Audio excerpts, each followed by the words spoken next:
This is the all-new electric medium SUV from Kia, the EV5. And if it looks familiar, it might be because it looks like the EV9's Mini-Me, at least when it comes to external styling.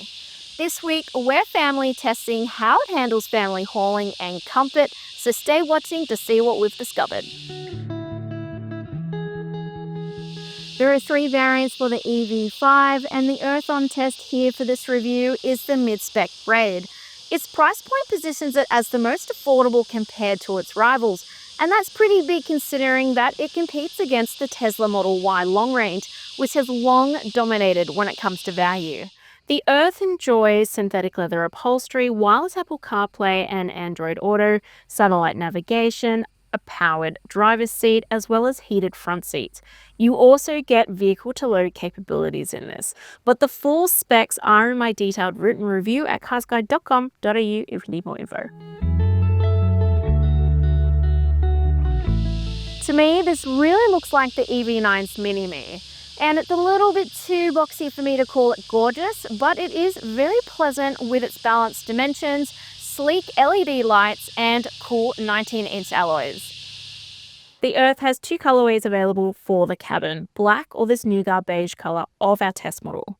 There are some lovely copper accents scattered throughout the car, and to be honest, you'd be forgiven for thinking that this was the top model inside, because it is very plush. The dashboard is super interesting to look at because of the origami-like pleating and the different textures that have been used, which are all nice underhand. It's also headlined by dual 12.3-inch tech screens, which look fabulous. The most intriguing thing in the cabin, though, is this weird middle thing, which is not a seat. It does have a little device pocket, which is cute, but other than creating a cozy atmosphere in the cabin, I don't really know what it's for, so it's a little bit odd. The space in the front row is excellent. You get a stack of head and legroom.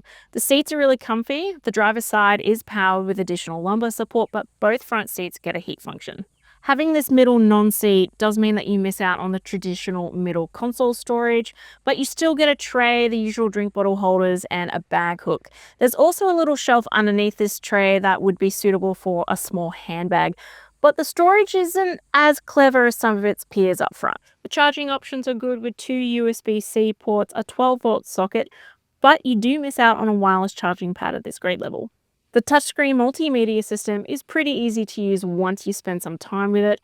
However, this touchpad control panel is where you would naturally rest your hand when you're scrolling through the screen, which meant that you do jump around the menus a lot just because you accidentally touch them. The sat-nav gets 10 years worth of map updates, which keeps it relevant, but I personally couldn't get the wireless functionality to work with the CarPlay. The second row gets almost as much space as the front row, and taller occupants are going to be very happy with the room back here. Access can be a little bit of a punish because of the flush door handles, which require a 2-step operation to actually open, and that's annoying when you have something in your hands or if you have little hands like my 8-year-old who complained loudly all week. The storage and amenities are really good back here. You get 2 USB-C ports, 2 directional air vents, the usual drink bottle holders and drink holders, as well as a handy armrest that actually sits at a decent height for it to be comfortable. The boot has 513 litres of capacity available, which is plenty for a proper road trip or a trip to Costco. Unsurprisingly, you only get a tyre mobility kit in this, but the underfloor pockets of storage is very handy, as is the level loading space and the powered tailgate. The front has a massive 67 litres of storage capacity, and it's here that I would be storing any of your home cables just to free up your space in the boot. The Earth is an all-wheel drive and has dual electric motors, one positioned at the front and one at the rear. Together, they produce up to 230 kilowatts of power and 480 newton meters of torque. Still, the Earth can do a 0 to 100 kilometer sprint in 6.1 seconds, so it's not exactly slow. And this actually features a one-pedal function, which is one of the best I've sampled. Out of all of the EV5s, the Earth has the second longest driving range of up to 500 kilometers, compared to the Air long range, which gets 555 kilometers. This has meant I haven't had any range anxiety this week, which is good. I've also managed to beat the claimed consumption figure of 20.1 kilowatt hour per 100 kilometers because mine has popped out at 19.5 kilowatt hour, and that's pretty darn good for such a large SUV. The Earth has a lithium iron phosphate battery with a large 88.1 kilowatt hour capacity. This model has a Type 2 CCS charging port, and that means that you can hook it up to the faster DC chargers, and it accepts up to 140 kilowatts of power on these systems. On a 50 kilowatt DC charger, you can expect to go from 10 to 100% in 72 minutes.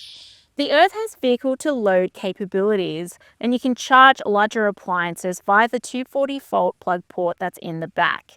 Now, just a word of warning, make sure that any devices or laptops that you plan to use to pass the time while your car is on charge are fully charged themselves, because you can't actually use it while the car is charging. The EV5 is a really comfortable car to drive. Nimble in the city, but really pleasant and relaxed on the open road because of the responsive steering and the excellent power delivery. Kia tunes their cars for the Australian market when it comes to suspension and handling, and it's pretty obvious that this has gone through some rigorous testing because the suspension makes for a very comfortable and plush on-road comfort.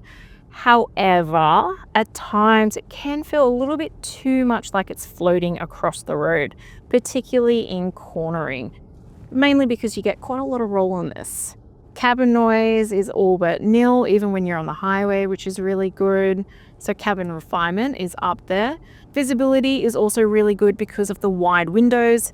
The rear window is a smidge too small to my liking, but it might not bother you. It's fairly easy to park the EV5. It's got a really good clear reversing camera with dynamic guidelines, which is good.